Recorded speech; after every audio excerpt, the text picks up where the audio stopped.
Hi, welcome to Heirs to the Throne channel. I'm Lorraine Oduor, and today I'll be hosting a friend of mine, Jackline Oluoch, who is a psychologist by profession and also has some things that she deals with, which entails sexual reproductive health rights. She's an activist on this particular title. So we'll get to know more about everything that she deals with in the community. And trust me, you don't want to miss this, because with the current situation that is happening, not only in our countries or communities, it's also happening worldwide. This will help you a lot, you and your daughter and your son. It will help you a lot as an individual. Stay tuned. If you don't subscribe, please click on the subscribe button and let's get to learn together. Right aspect. Mm-hmm.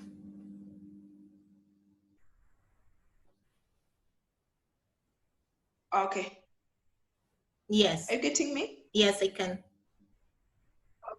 Okay. Okay. Reproductive health rights are individual rights. And I can say individual rights are the rights to decide whether to reproduce and have reproductive health. Yes. These may include an individual right to plan a family. Okay. An individual right to maybe use contraceptive. Mm-hmm. Learn about sex education in schools, Okay. and gain access to reproductive health services.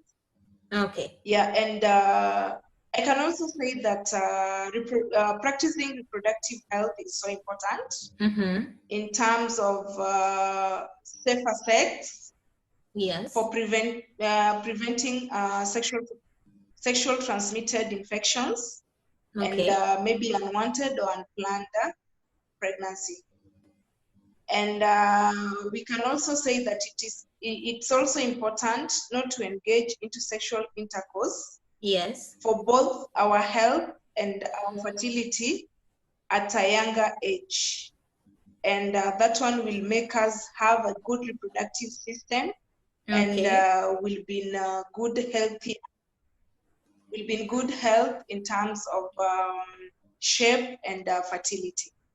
So when you say that at a younger age, is there any specific age that someone can like say that you can now become sexually active, or anyone is countable? Okay, I can say that nowadays we can say that puberty starts at a very tender age. Yes. We can talk of even 8 years. Uh-oh. And 8-year-old adolescent is somebody who is very active, even in terms of sexual intercourse. But now we discourage that it's a younger age for an individual to start engaging into sexual intercourse. So I can say that the right age that an individual maybe can start engaging himself or herself into sexual intercourse is maybe somebody who is above 22 years old. Oh, okay. But so not below that. So at 22 years, you find like you touched also on contraceptives. This means that regardless of whether you're married or not, so you should, like, as long as you are sexually active, you need to enroll yourself in the contraceptives. No. Mm-hmm. I can say that for contraceptives, an individual is supposed maybe to start using contraceptives if she had given birth. Okay. After which an individual has given birth. That is for ladies. Because you cannot start using contraceptives when maybe your bones are still tight, your pelvis is still weak. So we discourage those who are still young, tender age, not to start using contraceptives before giving birth. It's advisable for those who have given birth, who have given a life. Okay. That one is recommendable. But for those who haven't, no, it's a big no for me. Okay, so what happens in a case like maybe you find a couple, they're not ready to have a child yet, but they're married. Are they allowed to use these contraceptives or not? Since you mentioned that it's not recommended for those who have not given birth. This is a couple who are staying together, they're married, but not yet ready to have a child. As a counselor too, I'm not supposed to maybe give a solution over someone's problem. But now I can say that this is a big no for me. They rather use protection, but not contraceptive. Okay, protection is also a method of contraceptive. Yes. But again, it's a non-hormonal contraceptive. So I can advise couple who are not maybe ready to give birth at that particular time to use contraceptive as a form of family planning, condom use, but not injectable or maybe insertable contraceptive. Yeah. Okay. So being that you are based in the community itself, what happens to, maybe you hear like such cases which happened in Nairobi and then in Kisumu? What's your role in that as an activist? Okay, which cases, sorry? The cases that you had. Which ones? The teenagers were found in a certain house engaging in sexual activities. Yes. So as an activist, what can you say in it, or what role? Yes. First of all, I think challenges are coming ahead of this, but let me just talk over this issue. I can say that we lack sensitization within our communities, and sex education is not well practiced at this time, because you'll find that somebody who is old enough maybe can plan such an activity for people who doesn't know what they're involving themselves into. Okay. I work closely with adolescents. They do what you advise them to do. Okay. Even if you tell them that go and steal this, they'll go and steal it because a mentor have maybe told them to go and do whatever a mentor wants them to do. So on this case, I think we just need more sensitization in terms of child safety, in terms of how they're supposed to carry themselves, and who to engage themselves closer with. Is it somebody who is adding value in your life? Is this somebody who is messing you up? Is this somebody who wants better future for you? So as an activist, I just want adolescents to be more sensitized on the issues that are well and are conversant with their well-being. Okay. And then maybe like you find that mostly in the community, especially, let me say from the place I come from, the village I come from, let me put it like that. You find that lots of not only teenagers, but still young ladies or girls are being lured maybe by people around the community to engage in such. So being an activist, do you get to go to each and every place to create, how do you say it, sensitivity or what? To just educate these people on the importance, or how do you create awareness in the society, in the community?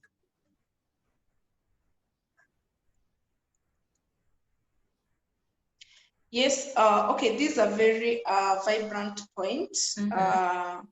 In community, that's why I can say we conduct life skills training.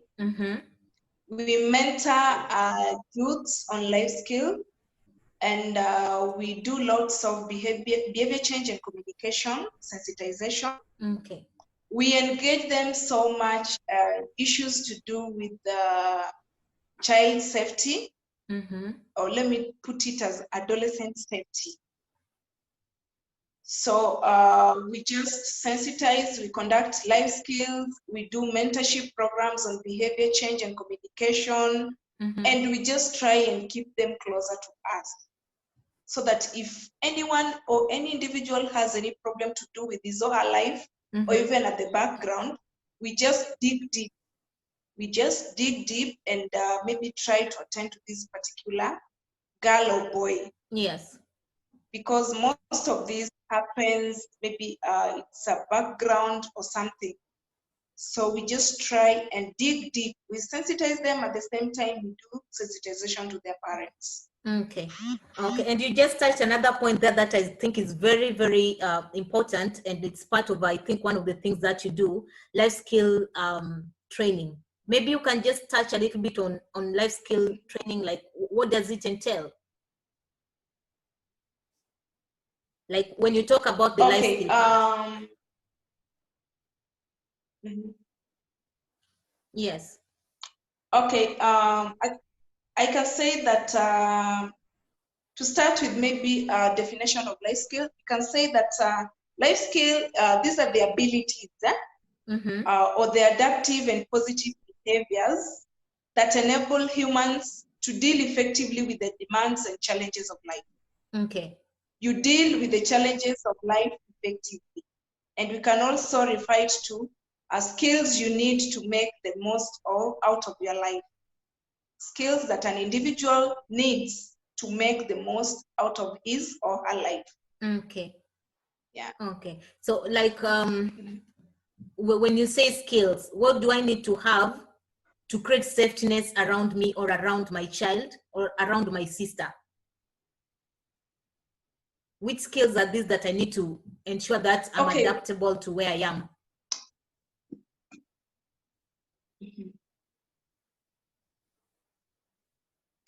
Okay, we can talk of communication and interpersonal skills.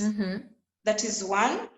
Then we can also talk of decision making and problem solving. Okay. We can also talk of creative thinking and critical thinking. Then we can also do self-awareness. Yes. We have assertiveness and self-control. And we have resilience. Resilience, that is ability to cope with problems. Okay. Yeah. Great. So maybe if we can go through the communication part. This communication part is like, I need to talk to someone. Does it mean it should be someone close to me or someone like Jackline, who is more well versed with issues of sexual reproductive health rights? Does it mean I can talk to anyone?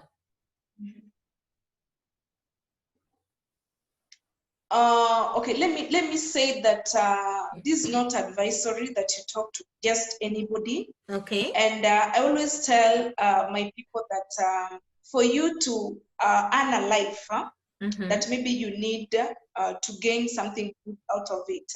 Yes. Then you need to have a person called who are confident. Okay. You are confident. This should be a person who is well conversant with maybe an issue that you want her or him to help you out of it. And this is one person who should have good communication skills. And this is somebody who will always not like let you to fall in the dark while he or she has those potentials to help you. Okay. So in high terms, I always refer to a confidant, somebody you know that this person will help me out in a certain problem. Okay. Okay, thank you, Yeah, Jackline. so in terms of communication, we advise that, Okay.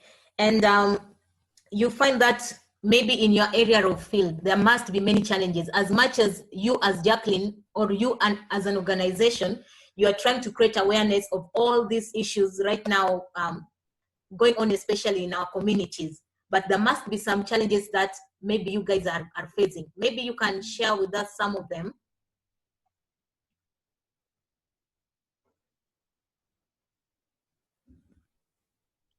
yeah, challenges are there. And there are lots of challenges that we normally face. And to start with, the major challenge that we normally face within our community is lack of advocacy platforms. Okay. We lack children rescue center. Let me talk for the adolescents. We lack children rescue centers in terms of maybe when a child is in need, maybe there is a case of defilement, and most of our parents deep down in the village, they fail to know the procedures that they're supposed to follow. So when we have this child rescue center, then I think we'll be in a position to direct them freely, and they'll be in a position to know that in case of this, let me spot this particular area or point and I'll be helped out. So I can talk of lack of rescue centers, that is one. Secondly, communication. That is negative communication skills. And for the negative communication skills, we have maybe guardians, parents, or friends. Yes. That they don't know how to communicate over certain issues. Okay. So maybe for them to secure this kind of an issue positively, then they'll divert it to be on a negative aspect. Okay. So negative communication is there. Another one is peer pressure. Yes. Or peer influence. You'll get that we are doing all these efforts, and I can tell you that most of these jobs that we do are self-voluntary. Oh. Yeah, they're self-voluntary that maybe you'll find a girl is not able to maybe to go to school because of maybe basic needs or maybe lack of school fees or something else. Then it will just force you as an individual for you to see this girl grow and prosper. Yes. You'll just have to dig into your pocket and do good to this particular girl or boy, because this is an individual who has a future. Yes. So that is another disadvantages, that maybe when you don't have resources, then you just have to just look at the person and fail to have any resources maybe to help this particular person out. Then we have lack of self-awareness. Okay. That is another point. That is another challenge that we normally face within the community. Self-awareness is a key thing that each and every individual should be in a position to know. Just try and assess yourself, know more about yourself, know more about your weaknesses, know more about your strengths, know more about the resources that you can maybe create around your place that can sustain you. Yes. So most of the people, they always hope left, right, and center to get the best, but they don't changia for this best to come their way. Yeah. So self-awareness, lack of self-awareness is another challenge that I can point out. We have so many challenges just to point out this. Yeah, but I'm just glad that despite all the challenges, somehow you still find a way to still not give up on your work. Despite being voluntary work, you still find a reason to still go down there to the communities and still spread the news to our girls and even the boys around, to just see how they can abstain from everything and wait for the right time, you know. So maybe if we are winding up, there's something maybe you can share with us that we need to know that we might not have touched all this time.